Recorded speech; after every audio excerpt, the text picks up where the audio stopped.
राधे राधे। कृषि शरणार्थी चैनल पर आप सबका स्वागत है। आज की वीडियो में हम आपको बताएंगे पूर्णमासी कब है, शुभ मुहूर्त, पूजा विधि और महत्व। सारी जानकारी इसी एक वीडियो में आपको मिलेगी। चलिए फिर शुरू करते हैं। धार्मिक दृष्टि से महापूर्णिमा का विशेष महत्व है। इस दिन पवित्र नदियों में स्नान करना, पितरों का तर्पण और दान किया जाता है। इस दिन किए गए स्नान और दान 100 यज्ञों के बराबर फल देता है। महापूर्णिमा पर भगवान विष्णु और माँ लक्ष्मी का व्रत और पूजा करने का विधान है।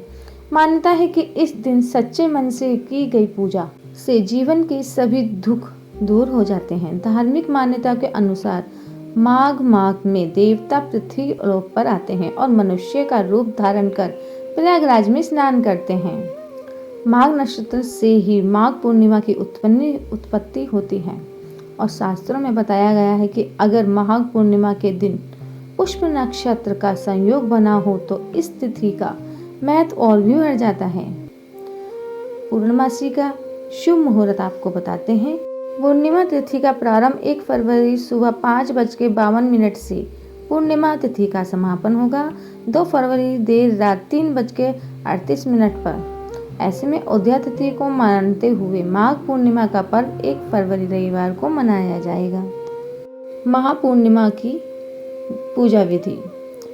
सुबह ब्रह्म मुहूर्त में उठकर पवित्र नदी में स्नान अवश्य करना चाहिए। अगर संभव ना हो तो जल में गंगा जल डालकर घर पर ही स्नान करें। स्नान करने के बाद सूर्य देव को अर्घ्य दें और साफ कपड़े पहनकर व्रत का संकल्प लें।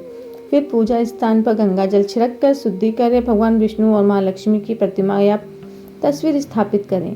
पीले फूल, तुलसी दल, धूप, दीप और नैवेद्य अर्पित करें। ओम नमो भगवते वासुदेवाय मंत्र का जाप करें। इस दिन सत्यनारायण की कथा सुनने का विशेष महत्व है। कथा सुने या पढ़ें और अंत में आरती करें। साथ ही माघ पूर्णिमा के दिन जरूरतमंदों को अन्न, वस्त्र या धन का दान अवश्य करें। दान में तिल दान का विशेष महत्व होता है, इस बात का ध्यान रखें। साथ ही माघ पूर्णिमा पर काले तिल से हवन और काले तिल से ही पितरों को तर्पण देने का महत्व। माघ पूर्णिमा का महत्व। हिंदू धर्म में माघ मास में आने वाली पूर्णिमा तिथि का माघ पूर्णिमा के नाम से जाना जाता है। माघ पूर्णिमा का दिन स्नान, दान और पूजा के लिए बेहद खास होता है। इस दिन गंगा, यमुना, सरस्वती जैसी पवित्र नदियों में स्नान करने से पापों से मुक्ति और पुण्य की प्राप्ति मानी जाती है। खास बात यह है कि माघ पूर्णिमा के साथ ही माघ स्नान का समापन भी हो जाता है और कई जगहों पर धार्मिक मेले और भंडारे आयोजित किए जाते हैं। धार्मिक मान्यताओं के अनुसार माघ पूर्णिमा के दिन भगवान श्री हरि और माता लक्ष्मी की पूजा अर्चना करने के बाद सत्यनारायण भगवान की कथा सुनने का विधान है। ऐसा करने से सभी पाप नष्ट हो जाते हैं और व्यक्ति को वैकुंठ धाम की प्राप्ति होती है। आशा करती हूँ आप सबको ये वीडियो पसंद आई होगी, तो चैनल को सब्सक्राइब कर दीजिए, बेल आइकन दबाना ना भूलें ताकि आने वाली वीडियो का नोटिफिकेशन सबसे पहले आप तक पहुँचे। लाइक करें, कमेंट करें, ज़्यादा से ज़्यादा शेयर करें। धन्यवाद।